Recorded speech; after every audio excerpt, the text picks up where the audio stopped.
Good morning. Let me add my welcome to you. I always appreciate your getting up early, and this is a record crowd for the business breakfast, so many of you did that. You did that because of the leader we celebrate today. You did that because of your love for our city and our state, and we are so appreciative that you are here. Governor and Mrs. Bredeson, Economic Development Commissioner Matt Kismer, Mayor Carl Dean, and so many others have joined us this morning to celebrate leadership and to celebrate it in our state, and to celebrate the one who has provided it for this community for the last 16 years in public office. Before moving to that part of our program, however, I have the opportunity this morning to make an extraordinarily special announcement. This announcement began really 5 years ago when I came from Malibu, California to Nashville, Tennessee. And one of the very first things I did was to seek to meet business leaders. I would ask them all the same question. I asked them when we sat down to lunch or coffee or in an office somewhere, tell me what you know about Lipscomb University and tell me how I can make it better.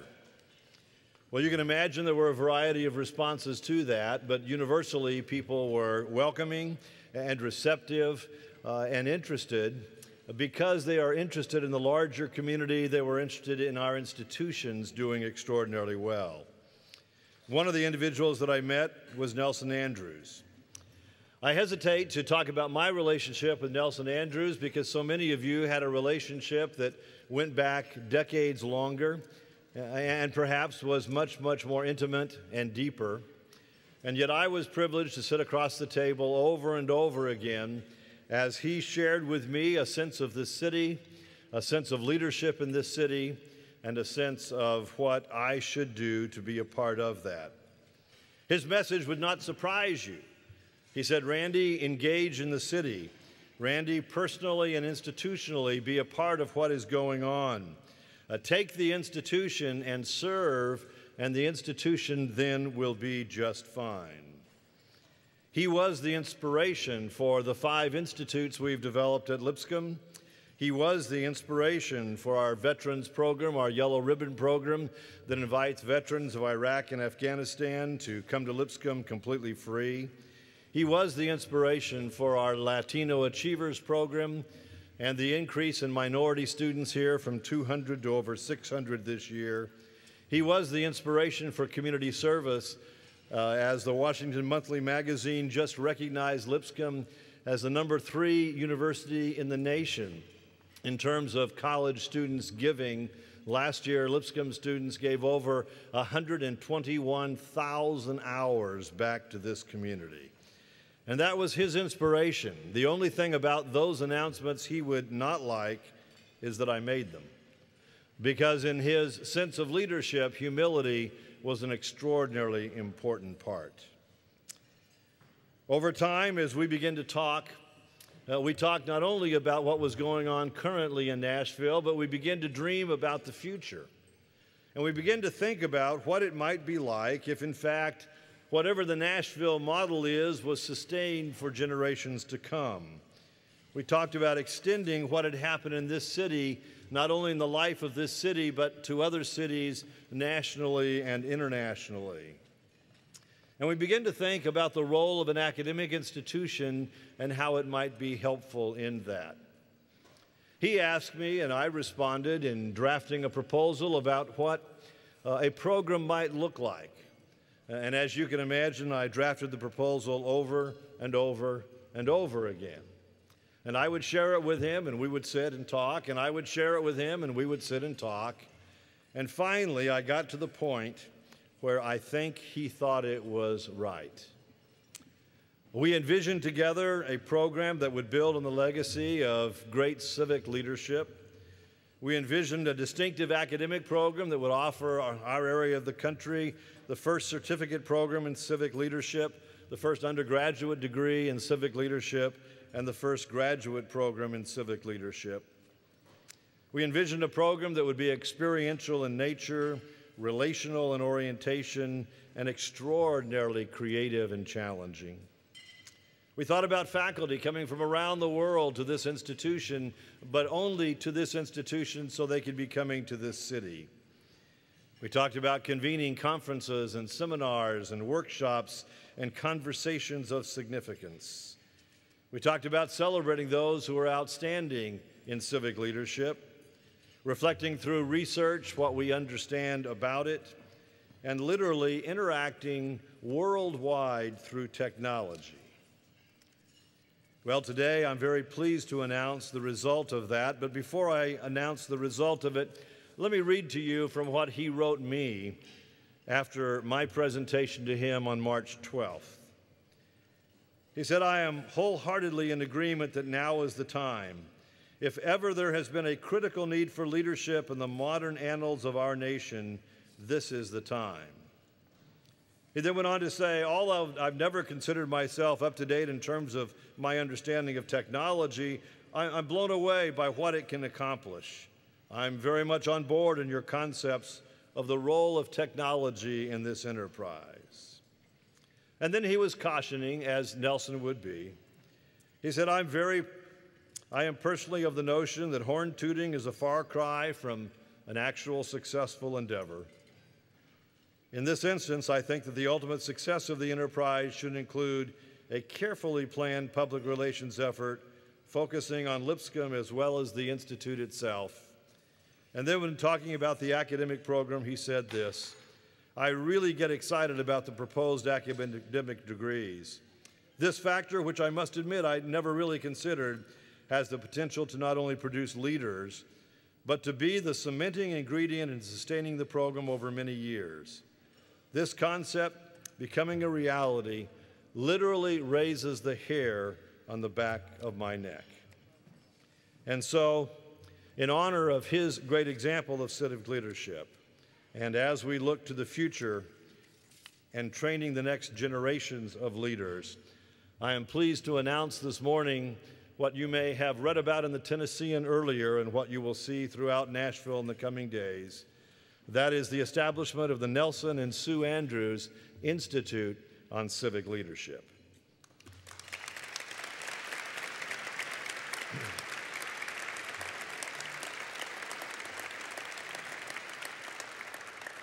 And as I do that, I'd like to recognize a number of people who have been instrumental in the last year or so as we have cemented and formalized this idea.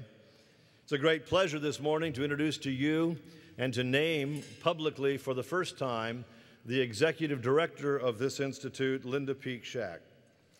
Linda comes to us from Emerson College in Boston, where she headed the Department of Public Communication.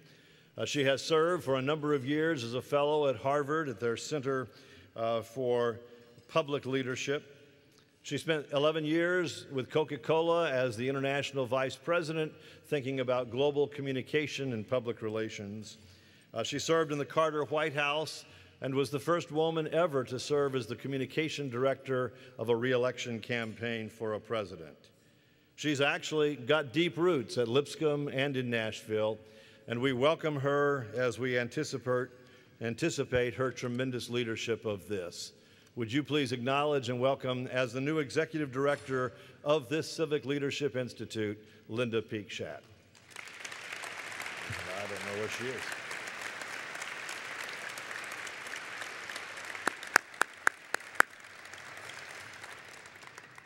And then providing leadership for the Institute is not a board of directors, because it's really not needed in an institution like this, but a specially drawn group of people who come as leaders of our community to help us think about what leadership is and can be.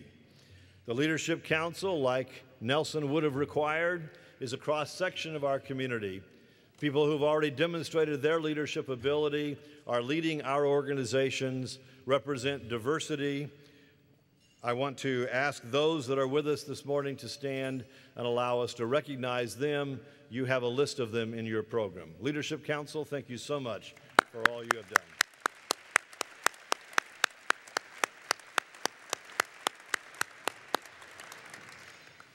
And finally, this announcement would not have been made had we not had the enthusiastic support of the Andrews family. From day one, while they have been cautious about recognition, they have been enthusiastic about the potential of an additional impact on our community stemming from Nelson's work. Carter and Frank have been instrumental in thinking with us, particularly in investing hours and hours as we formulated the program. And Sue, who was a partner with Nelson for all of his years of community service, has been a wonderful guide and mentor. Would you please recognize Frank and Carter and Sue and the Nelson Andrews family?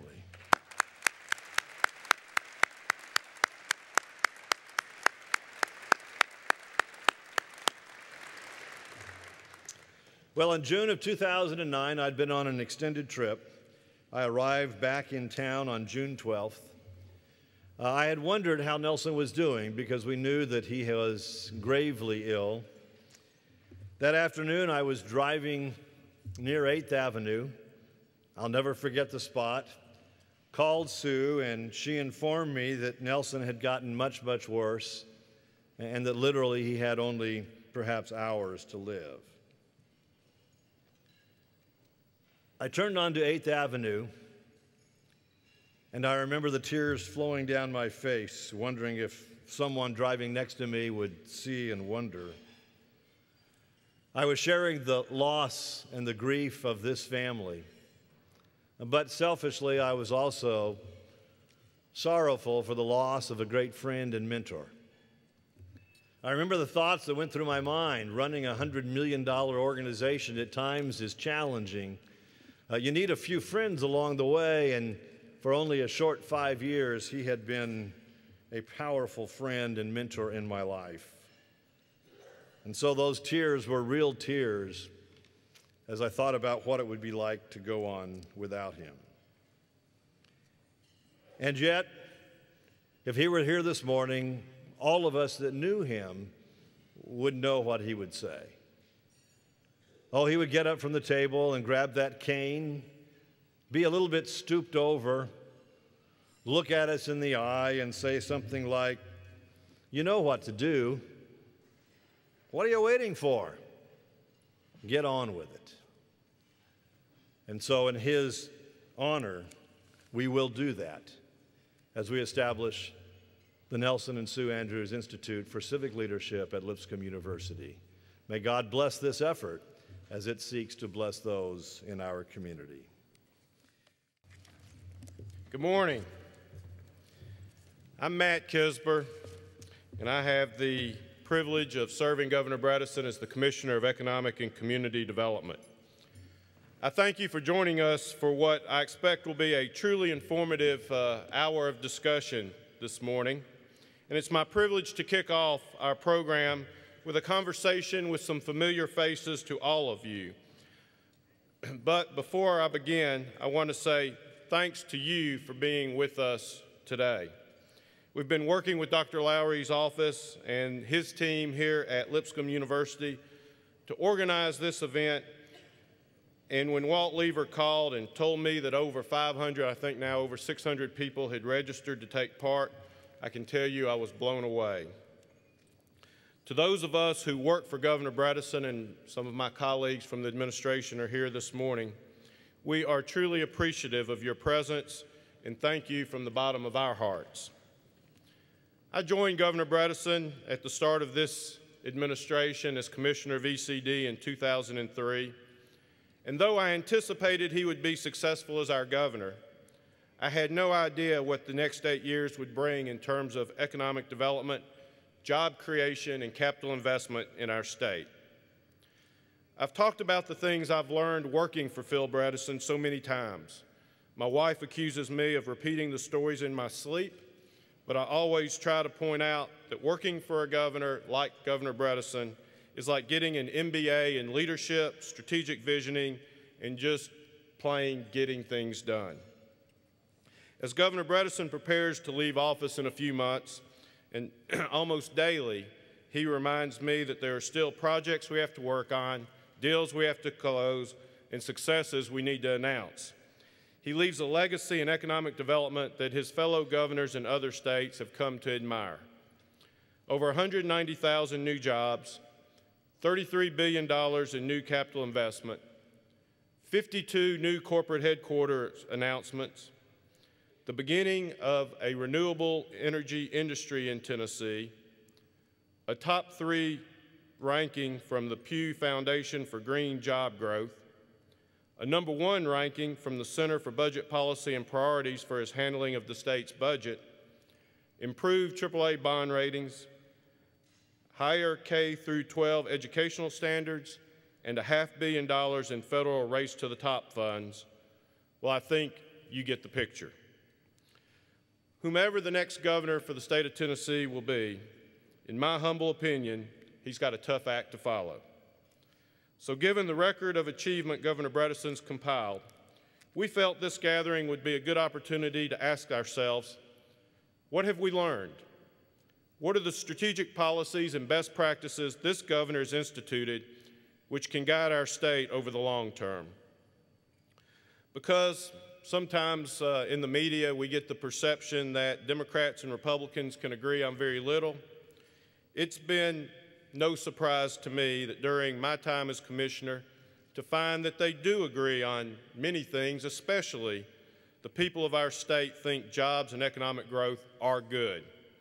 And they would like it very much if our policy leaders would put aside petty squabbling and political point scoring and focus on rebuilding our state's economy, something the governor has talked about and led so many times. One of the most important strategies Governor Bredeson brought into office was this idea that partnerships between the state and local communities do matter. The governor said early on that when it comes to landing new projects, both the state and the community have to demonstrate they're willing to put skin in the game. And the governor's approach has been that the state needs to be as aggressive in going after that investment as the community partners are willing to be. Those communities who aren't willing to extend themselves cannot expect the state to do their work for them. We're fortunate that one of the state's strongest community partners is here with us today. Mayor Carl Dean is the 6th mayor of metropolitan Nashville and Davidson County, and he has held that office since 2007. We all know that Nashville has been very fortunate to have Mayor Dean at the helm of city government during 2 of the worst crises the city has ever faced: the worst economic downturn since the Great Depression, and a 1,000-year flood that claimed dozens of lives and untold billions of dollars in property damage. His steady leadership made recovery possible and made all of us proud to be Tennesseans. In addition, it's been my privilege to work with the mayor on a number of projects, like the proposed Nashville Medical Trade Center and the recent announcement by Lowe's Hotels to locate its National Business Services Center in Nashville, creating 200 new jobs. Ladies and gentlemen, please join me in welcoming the Mayor of Nashville, the Honorable Carl Dean.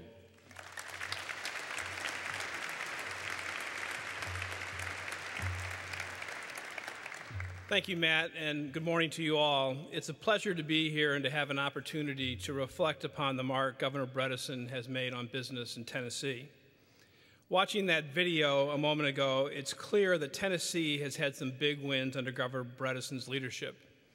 In fact, over the last 7 years, more than 50 corporate headquarters have located in Tennessee, and over 190,000 new jobs have been created, and $33 billion in capital investments have been made. But what you didn't see in that film is the work that goes on for months, even years, leading up to the big announcements and the groundbreakings. Economic development, especially economic development on the scale we've seen on Governor Bredeson's watch, doesn't happen on its own. It happens when leaders are focused on it and work intentionally to create the right environment for it. And that's what Governor Bredeson has done. Since he first came to office, he has fundamentally changed the way the state of Tennessee approaches business recruitment and job creation. He formed the first jobs cabinet, bringing together the commissioners of agriculture, education, labor, economic development, and revenue. He picked the right team leader in Matt Kisber. And my Office of Economic and Community Development and the Nashville's Chamber's economic team will tell you that having both the ECD commissioner and the revenue commissioner at the same table makes all the difference when you're trying to negotiate a deal. The governor's Fast Track initiative has ensured that Matt's team responds in a time frame that fits businesses' needs. Any of you who've worked with government in your business dealings can attest to the fact that government doesn't always move at the same pace business does. So Governor Bredeson addressed that. This aggressive approach to job creation has paid off. Tennessee has been named the nation's most competitive for business, second best for its business climate, and the most improved state for development, all of that in the past year. And for Governor Bredeson, it's not just about creating jobs for today's economy. It's about positioning the state to be at the forefront of industry that will be creating new jobs long into the future. Last year, the Pew Charitable Trust completed a study of green energy economy, jobs and investments that are part of creating clean energy, energy efficiency, and other sustainable services and products. And the study found that Tennessee's creation of jobs in the clean energy economy far outpaced overall job growth in the state, and that Tennessee was leading the nation with its rate of job growth in the clean energy sector. While creating the jobs of tomorrow, Governor Bredeson has recognized that we have to prepare our future workforce to fill those jobs. I've long talked about the connection between education and economic development. I wish I could say that that was an original thought, but if anyone has brought that connection to the forefront of the public's consciousness here in Tennessee, it has been Phil Bredeson. Every budget that he has introduced as governor has preserved funding for K through 12 education, even in tough budget years, as well as continued investments in pre-K and higher education capital projects. Under his leadership, Tennessee was selected one of 2 states to win the first round of Race to the Top, a national education competition that will add $500 million to K through 12 funding over the next 4 years. And this happened because Governor Bredeson has taken an aggressive approach to ensuring that every student that graduates in Tennessee is college and career ready. The Tennessee Diploma Project has raised the standards. We're resetting our expectations and holding ourselves to a higher standard when it comes to the quality of education for our children. There is no better economic development tool than good schools and a well-educated workforce. Most importantly, Governor Bredeson has recognized that to have a lasting impact as a political leader, you have to embed your initiatives in the culture of the community. Policies can change with politicians, but Governor Bredeson has set a new standard for business recruitment and economic development in this state. We won't go back to the way things were once he leaves office because our citizens and our cities have come to expect more. And he has done all of this, with common sense leadership and a tone of civility. He has not let the emotional distractions and turmoil of political debate drag him down. He has stayed above the fray, and as a result, he has been able to see a future that few others could see as both mayor and as governor. I don't know what his plans for the future are, but I think we all believe that a person of his integrity and his intelligence needs to play a continued important role in this state, and I think in this country. If I could just have one moment to talk about what the governor has personally meant to me in terms of business. You know, when I first took office as mayor, one of the first things I had to deal with was the new ownership of the Predators and the possibility that they may be leaving the city. And I bring this up because they're in second place and really playing well right now. But it was sort of an eye-opener when I first stepped into the role and was very sort of unsure of how to handle it. I knew I wanted to keep the Predators. I knew I wanted to do whatever it took to keep this city as a major league city. And the governor reached out to me and was always there as sort of a calming voice, a voice of reassurance, and basically said, we need to get this done. This is important for Nashville. And in those moments when I was first getting started, it was incredibly important to have somebody of his statute and his reasonableness to rely on. So thank you, Governor, for that. And there were many conversations after that where he has helped our city, and I am deeply, deeply grateful. Thank you.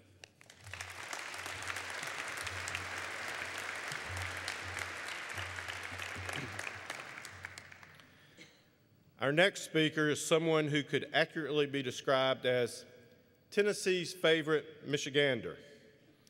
Rick Dornbus is president and CEO of Hemlock Semiconductor Corporation, and you saw him in the video earlier this morning a number of times. A company responsible for possibly the largest capital investment project in the state of Tennessee's history, the $1.2 billion polysilicon manufacturing facility currently under construction in Clarksville, Tennessee.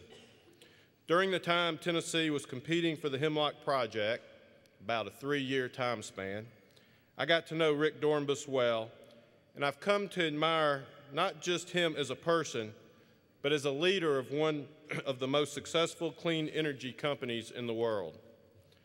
Rick's background is as a chemical engineer.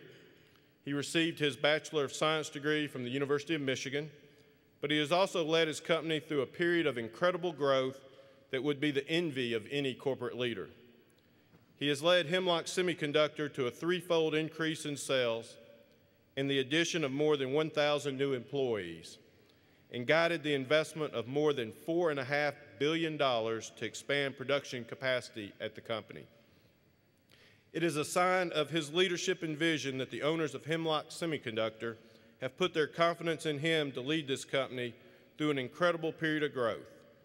Please join me in welcoming Rick Dornbus.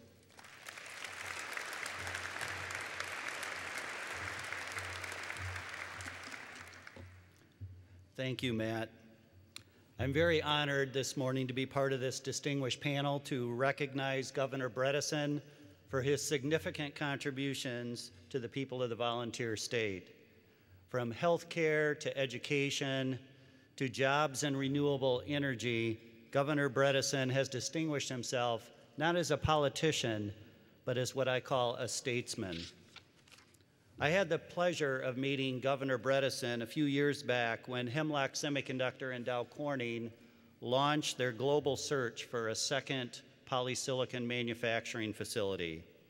That search extended across 40 countries, meeting state leaders and politicians from all corners of the globe. But in all of those meetings, Governor Bredeson stood out from the rest. During our initial discussions, Governor Bredeson approached our conversations from both a business and scientific perspective. You rarely have public leaders asking technical questions on how to improve the efficiency of a solar cell, but Governor Bredeson did. He was very thoughtful and insightful in his questioning, wanting to know more about the science of solar energy and how this technology will contribute to the creation of green jobs both today and in the future. His scientific curiosity, of course, stemming from his degree in physics from Harvard.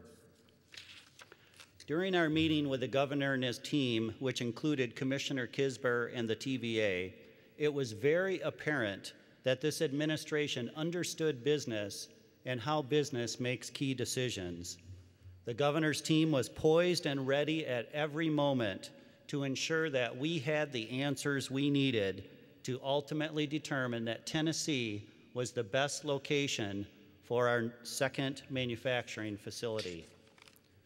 There are 2 examples that stand out for me illustrating Governor Bredeson's successful strategy for attracting new business into Tennessee. One is what I call simply one-stop shopping. When a business is making key investment decisions, there is a large amount of information that must be collected and evaluated in a short time period. Governor Bredeson smartly organized and staffed his economic development teams with individuals from all the various agencies that are involved when a company starts a new business in the region. This approach allowed the right people who can make commitments on behalf of their agency to be directly involved in conversations with business leaders who are making these large investment decisions. This one-stop shopping approach clearly helped Hemlock Semiconductor receive the answers they needed in a timely manner and contributed strongly to our decision to locate our site in Clarksville. The second example is Governor Bredeson's strong support of TVA's establishment of industrial megasites, shovel-ready sites for businesses seeking a new site for investment. This mega site concept, a location that had infrastructure already in place, access to roads and transportation, permits ready to be filed, was one of the key reasons Hemlock Semiconductor selected Tennessee over the other sites we were evaluating. But Governor Bredeson's strategy for the creation of green jobs goes beyond our experience at Hemlock. Less than a year after our announcement in December 2008, Governor Bredeson announced the Tennessee Clean Energy Future Act of 2009, setting the stage for a brighter, clean energy future in Tennessee. The governor also announced the Volunteer State Solar Initiative, a comprehensive solar energy and economic development program using $62 million of federal stimulus funds to create the Solar Institute at Oak Ridge National Laboratory and the University of Tennessee. This initiative also included the installation of a 5-megawatt solar farm in West Tennessee, which I understand is just about ready to begin construction. In addition, this administration has attracted 2 other large companies in the solar value chain, Wacker Chemie and Confluent Solar, to make large investments in Tennessee that will create hundreds of new jobs. Under Governor Bredeson's leadership, Tennessee has established a strong foundation for the United States to be a leader in renewable energy. And this movement has the potential to create hundreds of thousands of more jobs, achieve greater energy independence, and rebuild our global competitiveness in this very key green energy segment. In closing, I would like to circle back to the beginning of my remarks. Governor Bredeson is not a politician, but rather a statesman, an individual who exhibits great wisdom, vision, and generates positive results in directing the affairs for the citizens of his state. Governor, I salute you and your team for the contributions that you have made to the development and growth of renewable energy and for all the incredible opportunities you have created for the citizens of Tennessee. And I wish you the very best in your future endeavors. Thank you.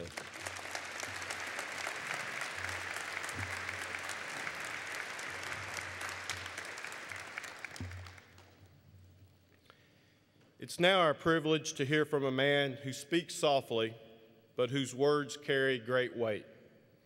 David Giannakopoulos is the Executive Vice President and General Counsel of Volkswagen Group of America.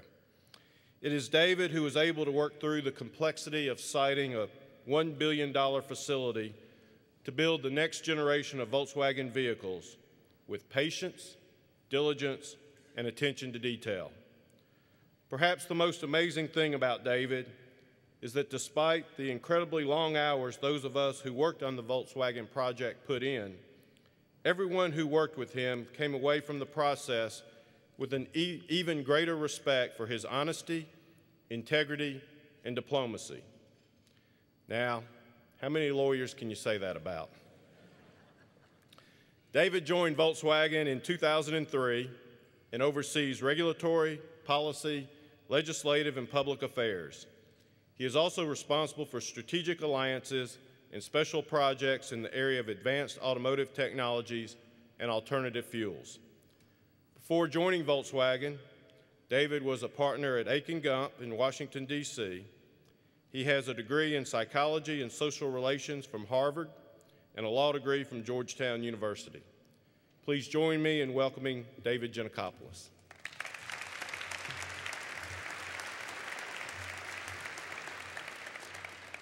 Well, Matt, thank you very much for that overly kind introduction. I hope that this tattered paper measures up to this in some way. I do want to thank our hosts, Lipscomb University and the National Business Journal, and all of Volkswagen's great new friends in Tennessee for inviting my company to come and participate in this event and talk about our own experience with the economic development team in Tennessee, and especially that under Governor Bredeson's leadership. Volkswagen is, of course, a very large global company, with a third-place ranking worldwide in automobile manufacturing. And at the same time, we have a relatively small presence in the U.S. market. We have a very ambitious plan to increase our presence in the U.S. And at the center of this plan is the development of local production. And in that sense, our new factory, just about completed in Chattanooga, Tennessee, is really the nucleus of our U.S. strategy for the coming century. And the process of siting this factory was extraordinarily complex. On the other hand, it took place very quickly over a period of just about 9 months from the time we decided to build a factory till the time that we announced it in July of 2008 with the governor and Matt and Reagan and the rest of the economic development team. The criteria that we used to select the site started out with a lot of the technical criteria you might expect, having to do with topography and environment or climate, if you will, and the access to infrastructure and other physical attributes of a site. And we looked at about 25 sites nationwide that met the fundamental criteria. And we began to filter the criteria and zero in more closely. And in the end, we had a very tough three-way competition. And this is when the partnership that we began to develop with Tennessee became tremendously important. And without getting into the criteria any further, I'd like really to focus on the leadership aspects and the partnership aspects that Governor Bredeson's leadership and his team brought to us. First, in terms of the governor's own business acumen, his record as a successful entrepreneur and as someone who understood both science and technology and as someone who understood how business uses these things in order to be successful was tremendously impressive. It allowed our top executives at our parent company to see that Tennessee gets it. They knew what our project needed, and it made our discussions much more efficient, much more successful, and quickly built the kind of confidence in the Tennessee team that we needed to keep moving. Tennessee's programs were another important factor. Many of the states that we looked at came to us with some impressive programs of financial inducement with simple cash grants that we could apply to our project in any way. What distinguished Tennessee was really a kind of a comprehensive and integrated set of programs led by a team that worked together to cover the whole gamut of topics that were important to our project. And these included education and training, infrastructure development, and financial activities as well. It was also very important to us that the governor was leading a team and leading it in a very specific way. And I must recognize the tremendous efforts of my good friend, Commissioner Matt Kisber. His team at the Department of Economic and Community Development were available to us at all hours, on all days, and went to great efforts to make sure that our discussions were successful, that we got the answers that we needed, and that we worked closely with all the members of the economic development team. And the mayor has spoken about the role of the Economic Development Commissioner and the Revenue Commissioner working so closely together. And truly, we sat around a table, side by side, with all the players, with the governor and with Matt Kisber and with Reagan Farr, and we're able to get business done very quickly. And that approach really raises the issue of the governor's leadership style. It's obviously a process, economic development, involving billion-dollar investments on the part of companies and billion-dollar investments on the part of states to build the infrastructure and programs that are needed to attract these kinds of projects. And the governor and his team work closely not only amongst themselves and with us, but with all the figures that represent Tennessee at the federal level, your senators and congressmen, and all of your state legislators who represent the Chattanooga area and who work here in Nashville. And finally and importantly also the mayors of Hamilton County and of Chattanooga itself. And the governor essentially led the team with very strong statesman-like leadership, as Rick Dornbus has said, but he also let every member of the team do his job. No one on the team tried to step in front of another. Tennessee, remarkably, has a team of racehorses pursuing economic development, not show horses. And this made a huge difference to us. Not only the ease with which we could get things done, but the confidence we had that everybody was rowing in the same direction to get this project done. Finally, I'd like to talk a little bit about the importance of the governor's vision. Economic development is sometimes a question of just getting a certain number of jobs or getting key companies or getting kinds of industries that are attractive or current or topical or growing. But the governor and his team actually pursued a plan that made sense in terms of the interaction of all the businesses together as a group to support a functioning economic community in the state. So the idea of pursuing a broad program of manufacturing, of technology, and of services was tremendously attractive to my company. We saw also the importance of the synergies that exist among the businesses here and the great institutions that Tennessee has when it comes to education and research. All these factors were tremendously important to us, and all of them were presented to us in a package that was easy for us to understand and absorb. And for this, I'd like to commend and thank Governor Bredeson for his leadership and for bringing his great team together and making them available for us. I'd also like to express our thanks from everybody at Volkswagen for Tennessee's great welcome and embrace of our project, and we're looking forward to many decades of success and growth in our friendships with everyone in the state. So thank you very much again for your attention, and I look forward to further discussion. Thank you.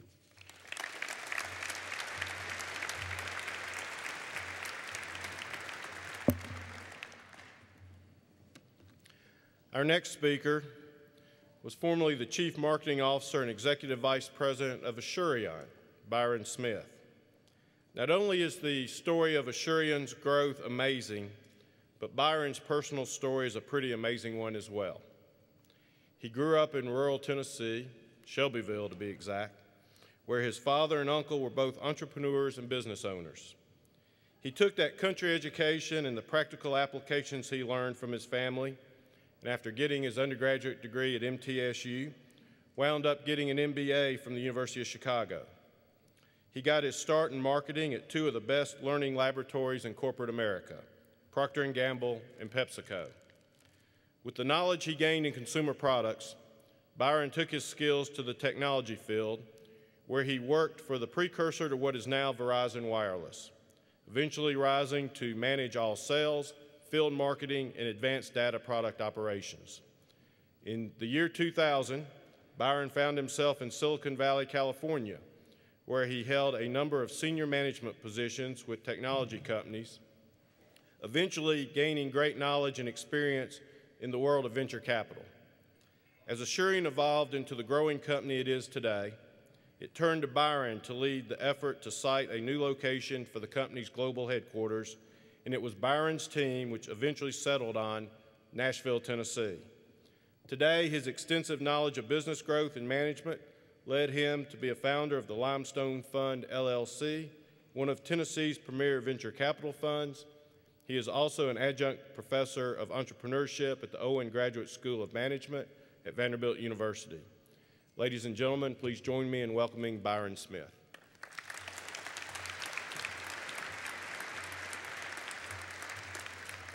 So I always do this when I speak on behalf of Asurion. How many of you have never heard of Asurion? Raise your hand. Thank you. How many of you have never heard of Volkswagen? You win. I want to do a little bit of Back to the Future. These new guys here in town are certainly welcome additions to the state. But I want to go back to the future, Governor Bredeson, if that's okay, and talk a little bit about 8 years ago when a new governor was in the governor's office and a new commissioner of economic development was in the ECD office, and a small company that no one had heard of named Asurion came and said, we would like to consider putting our headquarters in Tennessee. We're looking to where to source that headquarter operation. And I can tell you that two interesting things happened immediately. One is we learned a lot about the culture that Governor Bredeson was creating in economic development. It was a culture of intellectual curiosity, and it was also a culture of really trying to have not just the science of a deal, but the art of a deal work well.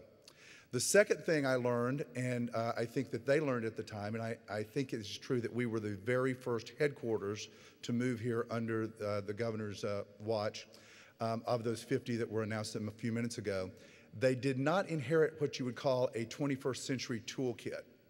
So we met with folks from economic development, and they, of course, had the hand that they had been dealt from previous administrations as far as what the tools were they had. And so they started asking questions like, now, how many tons of steel do you think you're going to need to buy? Well, we insure handsets for wireless carriers. Okay, so how many thousand cubic feet of water do you think you're going to need? Well, we insure handsets. Now, quickly, they realized they did not have the toolkit for an information technology company and pivoted instantly to throw away what the old sort of paradigm is in Tennessee, and let's start today to create a new paradigm. And this team instantly got that they had to figure out a way to create a series of incentives and a series of partnership opportunities that were integrated that would allow companies to choose Tennessee and grow in Tennessee.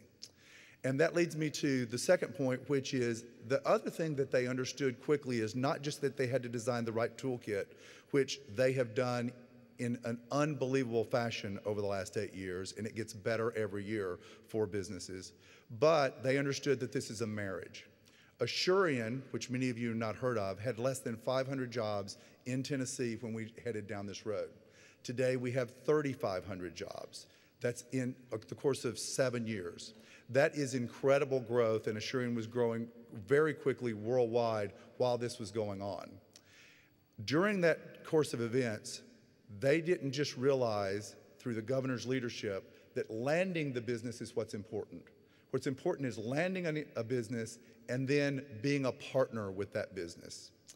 I can think of no less than 8 occasions over the last 8 years where Asurion has had to reach out to the state and to Matt Kisber in Economic Development and ask the question, how can you help us? Because we're growing so quickly, we don't have the infrastructure, we can't figure out how to source the employees, we can't figure out how to train the employees, and we don't know what to do, and we need help.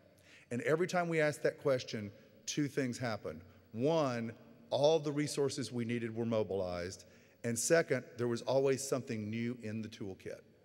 And those 2 things enabled Asurion to be able to grow the way it has. It's not an exaggeration to say, as wildly successful as Asurion has been, as unbelievably strong as we believe the management team has been, and as we believe the business model has been, Asurion is not where it is today without the partnership with Governor Bredeson and the state of Tennessee. The fact is that we had to reach out on several occasions where we thought we were going to crash into a wall. And in every one of those instances, we got not only support, but enthusiastic support. The final thing I'll add is, and this can't be underestimated either, Governor Bredeson has built a culture of intellectual curiosity. It's not just the governor that asked 1,000 questions, although I have to tell you that the governor asks questions that I don't understand sometimes when he's talking to the solar guys. I'm a spectator and try to be quiet. But everybody on his team, all the way down, is asking questions, trying to understand your business, trying to understand your business model, trying to understand your economic environment. It's not just about how many dollars do we have to throw at this, because in most cases, it's not just a dollar answer. It's the question of how does your business operate and how can we help? I can't tell you how many times Asurion has reached out to this administration and said, we need help, we need X. And Matt or Reagan or one of the other commissioners would say, okay, we understand you're asking for that. Describe the problem to us. And the answer they gave us was often better than our request because they understood our problem, understood our business, and had a real depth of knowledge about how this company had grown and how it operated. That is a unique business advantage for Tennessee. and that's a unique business climate anywhere, I believe, in the country. Governor Bredeson, on behalf of the 3,500 employees now in Tennessee for Asurian, Commissioner Kisber, former Commissioner Farr, we appreciate everything you have done. I can remember back when we were the first one you were working on, and when the culture was different, the toolbox was different, and it is amazing to see how far your leadership has led us from that point to today, and why Tennessee is now recognized as the leader in economic development in the country. Thank you.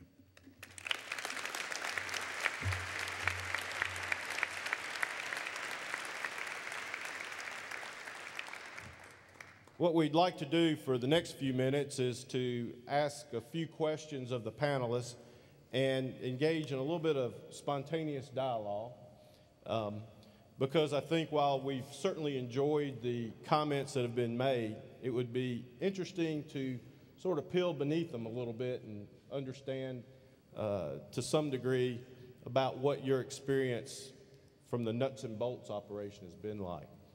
One of the things that I know has been important to Governor Bredeson has been the support of existing industry. And while we have celebrated, and Byron, you just touched on, great new investments, all of you became existing industries as soon as you put the shovel in the ground and made your commitment to come to Tennessee. Could you talk for a moment about, and probably elaborate from your standpoint, Byron, on what, from talking to other employers, from your personal experiences, what you have seen in terms of that support for existing industry and the attitude toward existing industry? And I know, Mayor, you've talked to a number of existing industries, and why don't we start with you on sort of your observations from talking to existing industries? Well, I think one of the things to bear in mind with economic development is that probably the best source of job growth and wealth creation, expanding the tax base, is the expansion of businesses that are already located here. And what we have done and working with you all has been to tell the businesses in Davidson County and Nashville that we want to help, that we want to make sure that when they're looking at expanding their business, that this is an area that they'll stay in, and that they know that they're appreciated as much as any business from the outside that's looking at moving here. And I think that's an important message to send. I know that we have made, one of the first things under the governor's vision was to make all the programs we offer unbiased as to whether you were new or existing, and if you met the benchmarks, you could earn the benefits. Rick? Sure. When we made our decision here, obviously it was based on lots of different criteria, but one of them was, several things that the state of Tennessee would help support us with as we built our new facility and as we hired our staffing.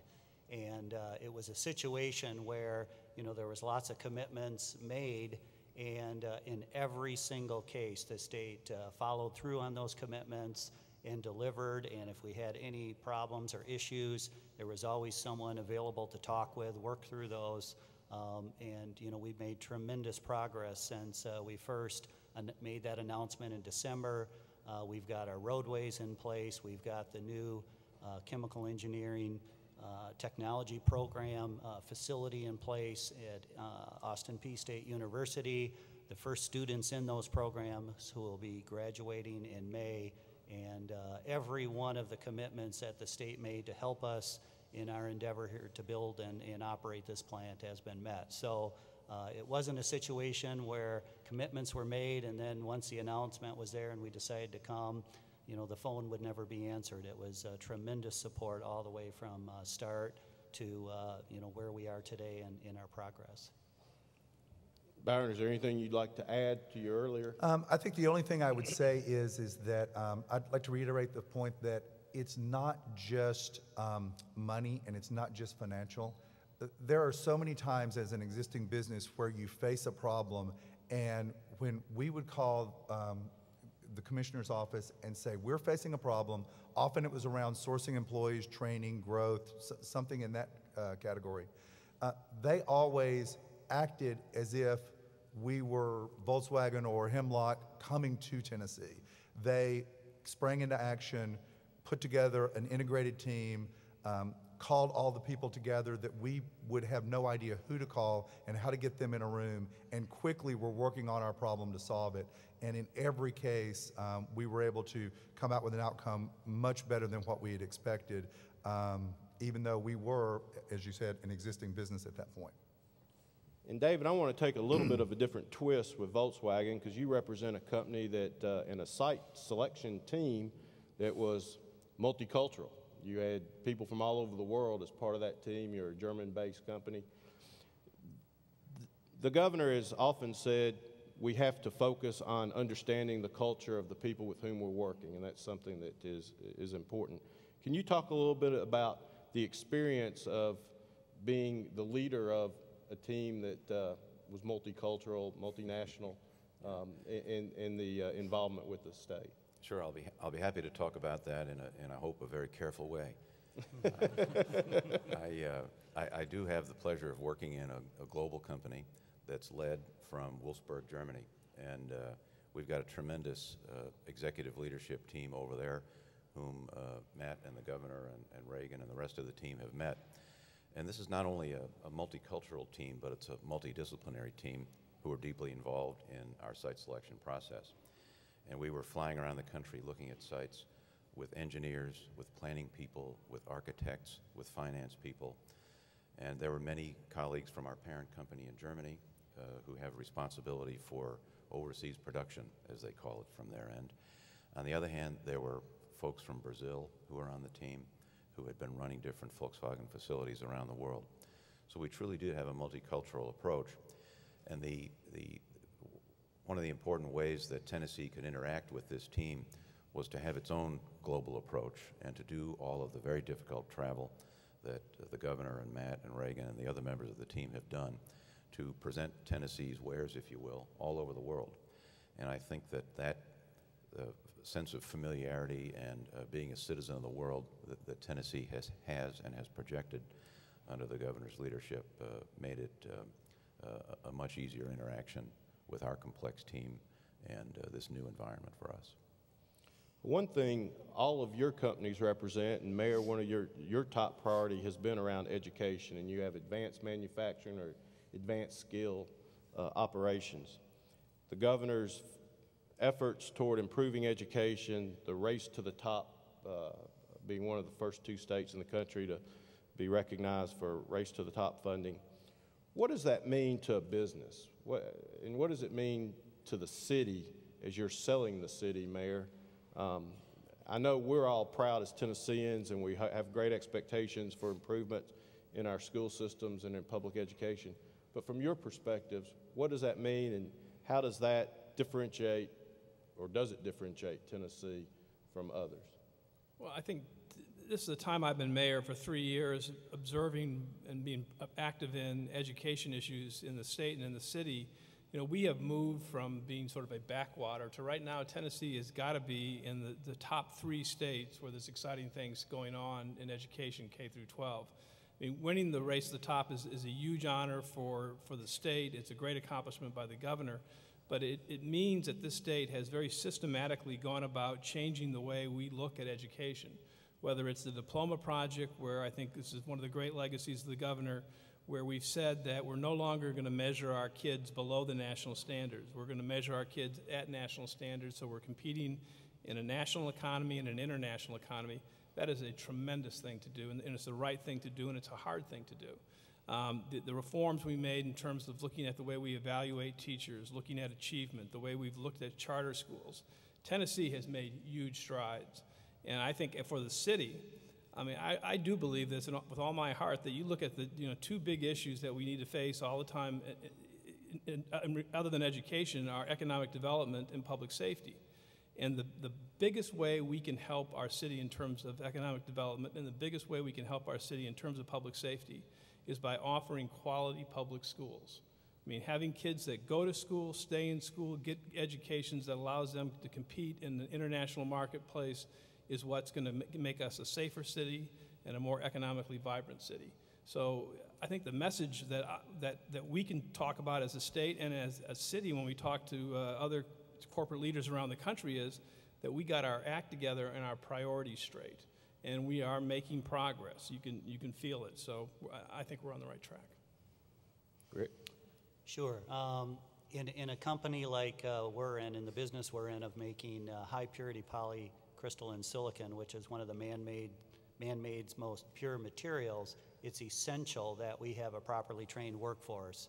And this is a very high-tech, sophisticated operation that requires extensive training for almost every position that we employ. So education and having the right type of training facilities in place, the right type of certificate programs or 2-year degree or 4-year degree is essential for us to operate our plant properly and really to compete on a global scale. And that's really what it's all about these days, is we are competing with companies from all over the world to make a product that is very important to the growth of renewable energy. And if we don't have the right workforce, the right people in place that are trained, who can work efficiently, can make smart decisions on the job, we will not be able to compete. So education is essential, and we applaud the efforts that Tennessee is doing to make improvements in that area.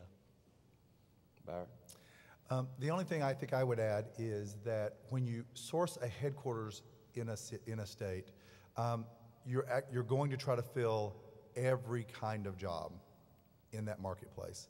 And so education becomes even more important in a headquarters situation because everything is going to be there. And the core of the business are those mid-level jobs. We have several hundred IT professionals here in Nashville. We have a repair facility that repairs wireless devices of all sorts in Smyrna. We repair more wireless devices than anyone in the world. And being able to train people to do that and retrain them, because every new iteration of wireless device requires retraining. Every time a cell phone maker launches a new device, it's retraining.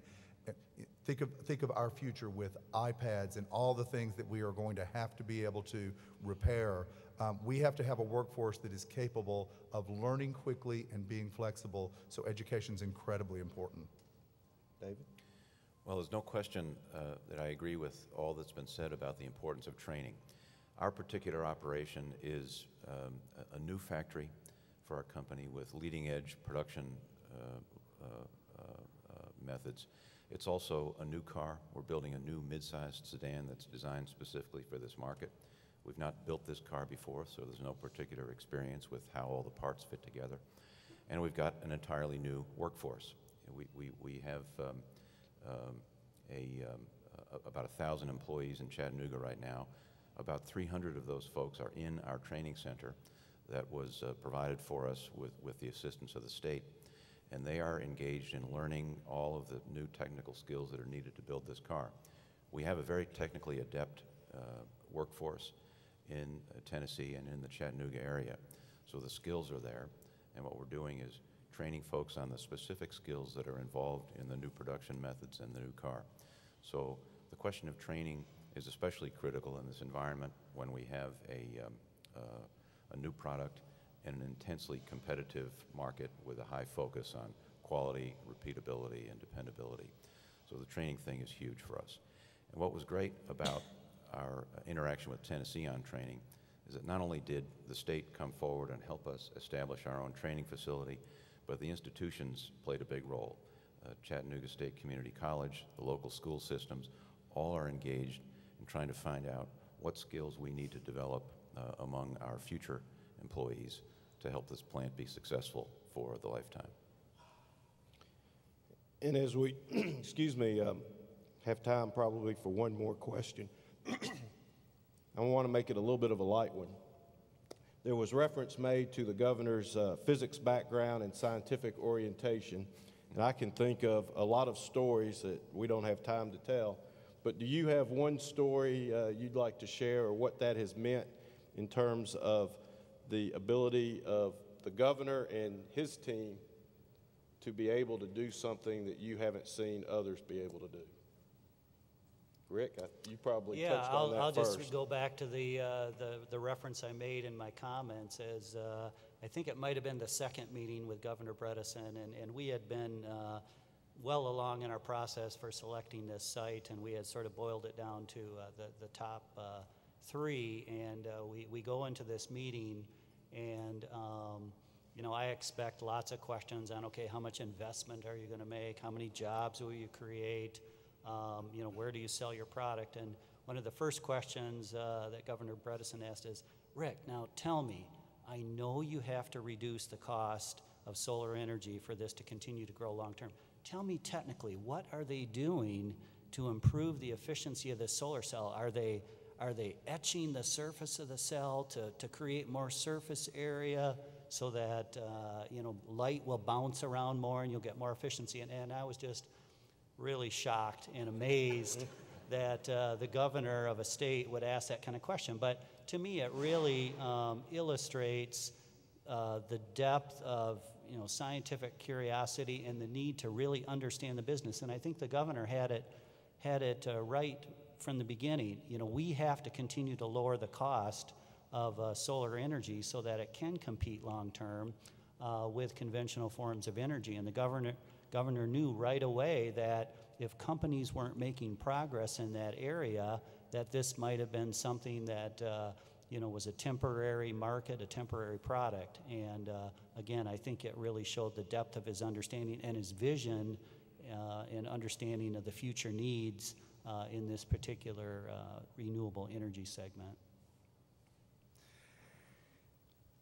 I told the governor to ask that question, but no. Again, I don't understand a lot of these questions, but I think the thing that is probably most applicable to our business is what I talked about, is this idea of intellectual curiosity. It really permeates, you know, revenue, ECD, everybody that interfaces with and touches a business has gone to school and is genuinely interested in learning about the firm, the company, the industry. Literally, in the last 24 hours, someone in Matt's shop, Caleb, came up to me and said, did you see the article on what Verizon is doing and how they're building a new innovation lab and how they're going to use Bluetooth technology and other things? And I'm like, no, I didn't see that. He goes, I'll shoot you the article. And that is an interesting anecdote, but it's very descriptive of the culture that this governor has created throughout his administration at all levels. If you meet these folks now that have been working in ECD for 8 years, they're great dinner conversation folks. They know a little bit about everything, and they're really interested, and they've learned so much. And their ability to add to your thinking in a situation is really unique and I think different than other places. And I think the governor's science background and his intellectual curiosity has really driven down into the administration at multiple levels. David? I think we've had a very similar experience in seeing the importance of the governor's intellectual and technical curiosity being appealing to our management team. Our company is led by car people. Our CEO, global CEO, Professor Vinterkorn, is a car nut. And he's happy to talk about business in a very serious way, and he knows all about the finances of the company and the global production platform that we have. But he's at his happiest when he's crawling over a concept car, checking out the new engine, listening to the sound and feeling the steering wheel and the dashboard, and checking out the panel gaps to make sure the production team has done a good job. And he and Governor Bredeson had many very serious conversations about our business. But at those times when Governor Bredeson visited our company, we would try and show him some of our new cars and our new concepts coming down the pike, whether at the headquarters or at a motor show. And in those circumstances, the governor, with his normal statesman-like demeanor, would suddenly transform into a kind of a wild-eyed sports car enthusiast who was having just as much fun as Professor Vinterkorn. And that kind of interaction, that shared enthusiasm, and the ability to get excited about all the businesses that are represented here and that are in the state, I think distinguishes him in a very significant way. Mayor, last comment. Well, I mean, it's pretty clear that we've established the governor is very smart and very perceptive. He doesn't talk to me about physics. You might talk about hockey, or Andrea's love for hockey. Yeah, talk about hockey. Well, let me thank all of you for your participation. Our state is a much stronger place because of your confidence in our state and in its leadership. And I know on behalf of the governor and all of us who serve him, we appreciate the relationship and the confidence. It's my privilege to move up here, but you stay here, to bring me to the guest of honor for this morning. The man whose vision made it possible for this discussion to take place today. Before I invite Governor Bredeson to come to the podium, I have to admit my own bias. It's truly been a pleasure and a privilege for me to serve in the administration of what I believe has been one of the most successful, if not the most successful governors in the history of our state. As I said earlier, my feeling is that no business school degree or MBA program can compare with the things that many of us who work for Governor Bredeson have learned from him about leadership, about decision-making, and most importantly, about public service and that passion for the people of our state. In the world of public policy, it's often very difficult to look at challenges from the other person's perspective. Very often, issues are resolved by competing special interests whose primary goal is to demonstrate they have more political power than the other guy. But if there's anything I've learned from Governor Bredeson, it's that the most effective solutions to our most intransigent problems often come when everybody gets to walk away from the table believing they've gained some measure of victory, some semblance of success. Everybody talks about the win-win solution, but the reality is very few people are truly interested in it. Governor Bredeson has always been focused on finding that answer that allows everyone at the table to take ownership and say, that works, that will allow us to succeed. That approach has meant that Tennessee has a much richer, more diverse economy than it did before, that there is a greater flow of capital into our state than ever before, and that hundreds of thousands of Tennesseans have a shot at a better life than they did before because they have a good paying job. And to me, that's a win-win for all of us. Ladies and gentlemen, please join me in welcoming the Governor of the state of Tennessee, the Honorable Phil Bredeson.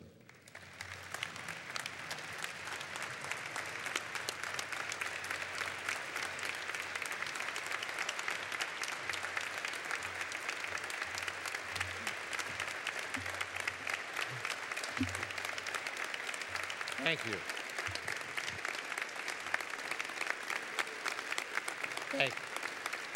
Thank you very much.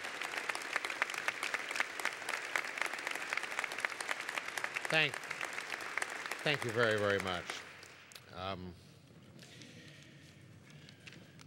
This is one of those occasions where the best strategy after all that would be to open my mouth not at all and simply go back and sit down, but to all of you, thank you so much.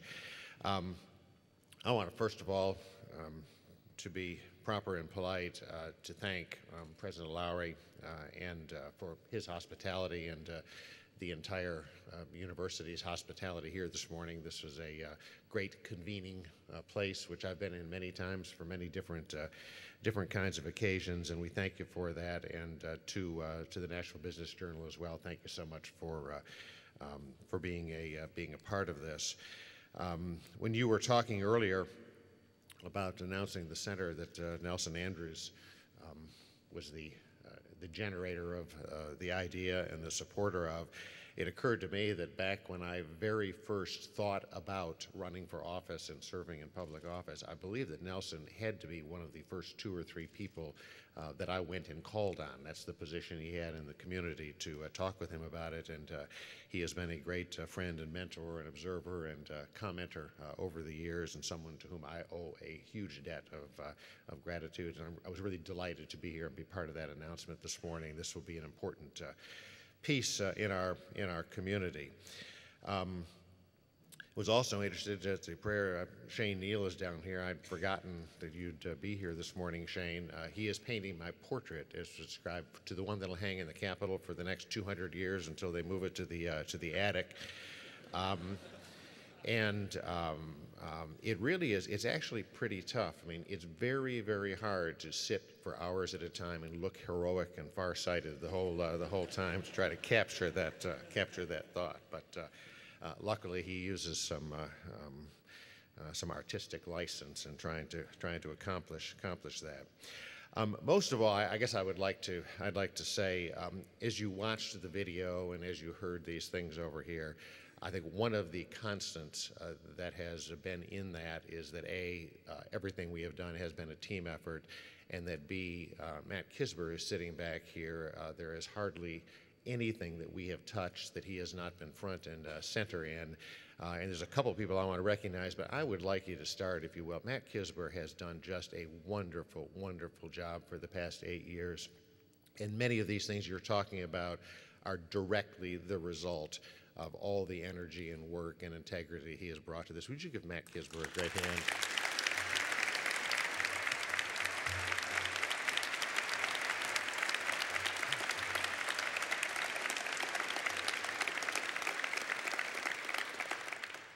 And second of all, I have a number of my commissioners here, and I think Reagan Farr, who has left us now, but former Commissioner of Revenue, I think was effectively the leader of the rest of that group in putting everything together. And I just want to say to you guys, you all have done a really great job. And Reagan, thank you. And I can't even see in the lights here all the other people who are here, but you all have done a great job. It has been a huge pleasure and honor for me to work with you. And if you would join me, last of all, in just thanking all of them.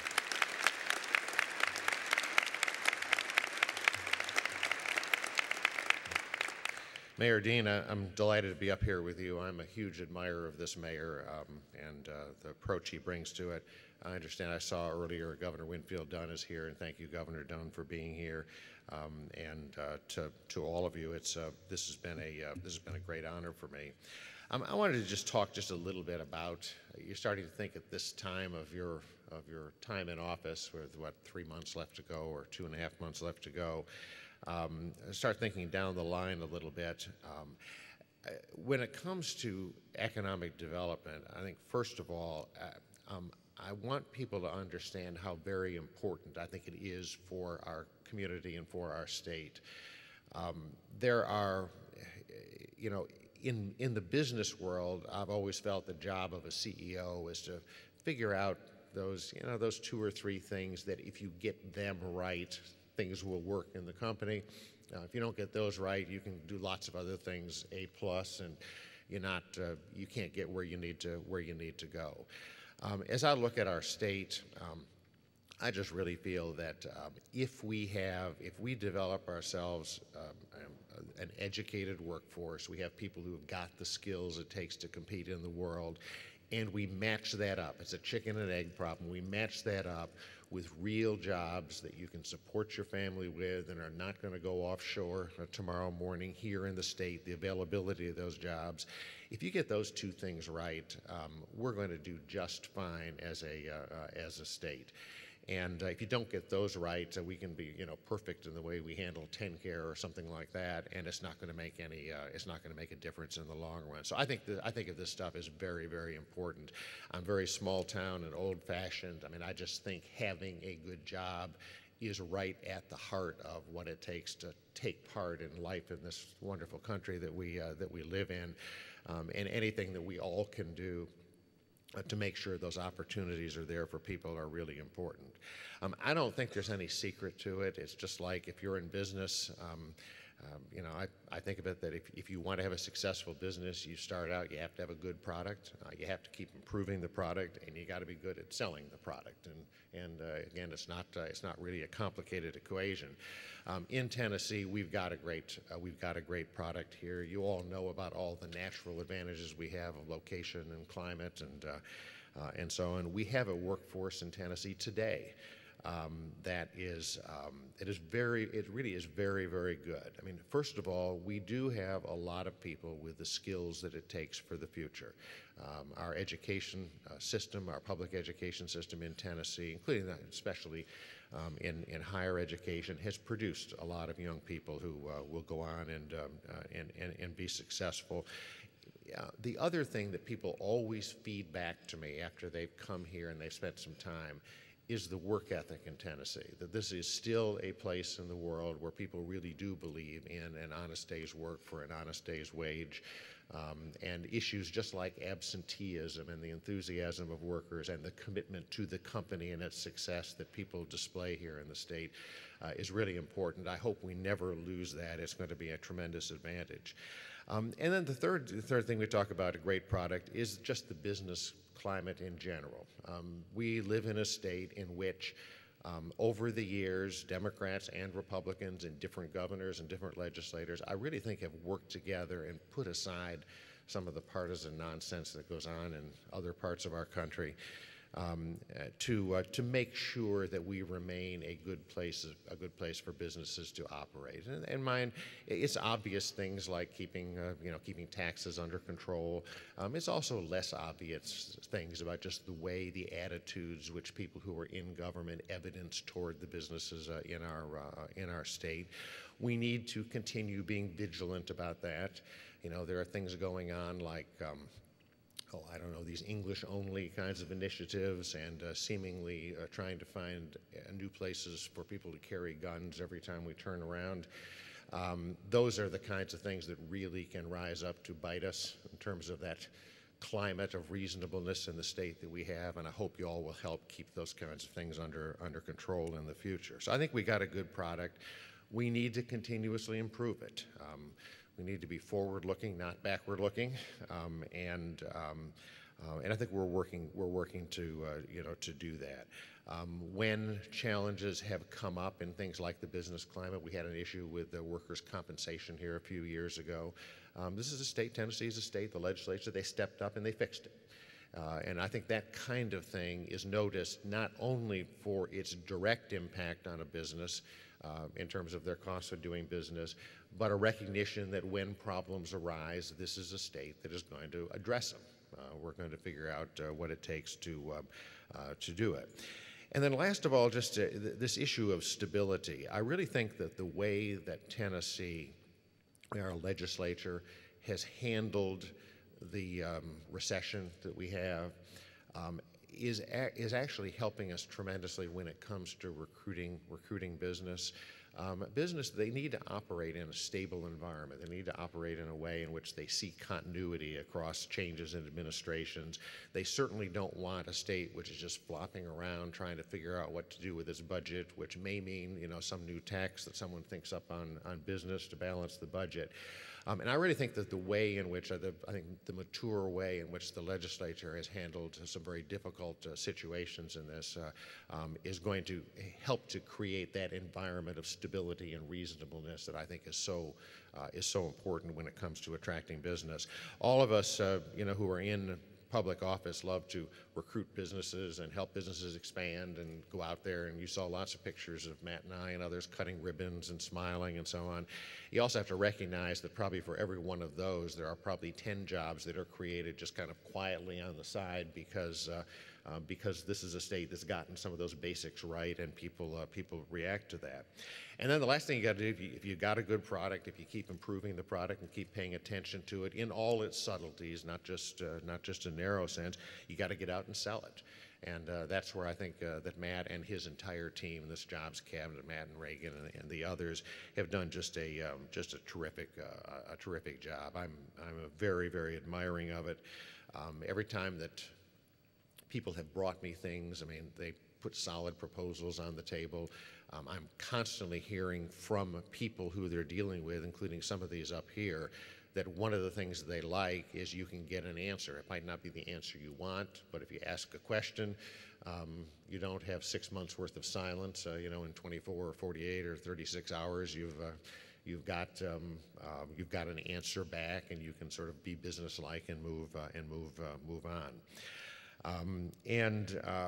That that whole just sort of put aside the nonsense, be businesslike, understand it from the other person's point of view, I think is really, really important. I want to say I've gotten to know the certainly the mayor, but the three business leaders who are up here and have worked with them and a number of the others. I would also say to you that they were very kind about us, but the reason this all worked is these are three people who were terrific to work with. They didn't play games. I can't think of an occasion where a handshake on some idea or some approach was not totally sufficient, everyone being very upfront with what they were doing. And when you've got businesses that are being upfront and you've got an organization like ECD and theirs who are being upfront and straightforward, you can just make a lot of things happen a lot faster than you can when everybody is busy playing games. More than anything else, I attribute the success that Matt and his people have had in this whole thing to something that I think is really important. I actually have been talking about this. I believe, I haven't seen it yet, but I believe that this morning's Wall Street Journal has an op-ed by me on this very subject that I'm about to mention, although in a different field in healthcare. And that is that so often what people in government do is they think about the problem from their perspective. What do I want to accomplish? What kind of company do I want? What do I want to be able to do? And yet everyone who is successful at making things happen, I think, always thinks of things from the other person's perspective. Put yourself in the shoes of the business. What does this look like? What does this look like for me? And more than anything else, I think really the way in which Matt and his people have just instilled in the organization the notion of saying it's not about what you want. I realize this is marketing 101. It's not terribly subtle stuff, but it's not what you want. It's not what you have to offer. It's what they need, what they want, how they see the world from their perspective that you've got to keep in mind. And they've done a great job of that. Last thing I want to say, and I will sit down, is we're working at recruiting business, helping businesses to expand, and certainly there's no business that we would not want to help in the ways we could. I think it's also important to keep in mind that there's lots of businesses out there, and we need to keep focused on those areas, especially that are really going to make a difference down the road in Tennessee. We have had a lot of success over the last generation with businesses that have come to Tennessee because we'd work a little cheaper and wouldn't join a union. Those are the same businesses, unfortunately, that are now going to Mexico and Singapore and Thailand and other kinds of places. We want the kinds of businesses in Tennessee that they're going to stay here. They have salaries that are knowledge-based businesses. They have salaries and wages which let people be a part of the economic life of the communities, and we need to keep our eye on where those are going. One of the reasons why actually each of the businesses up here, in my mind, represents an area of the economy that's going to grow in the future, that's going to be important in the years ahead. I grew up in a small town. We need to keep thinking about the future here. I grew up in a small town and was one of these guys who used to sit around and pore over copies of Field and Stream and Outdoor Life in the evening and read all the stuff. And I remember early on, I read a thing, I believe it was an Outdoor Life, and which I've always taken to heart and I think has been among the most useful pieces of information. And it was a little thing called the Hunter's Prayer. And what the Hunter's Prayer was, is it said it was the wisest words of Woods and Glen is shoot where they're going, not where they've been. So with that thought, I leave you and thank you all so much.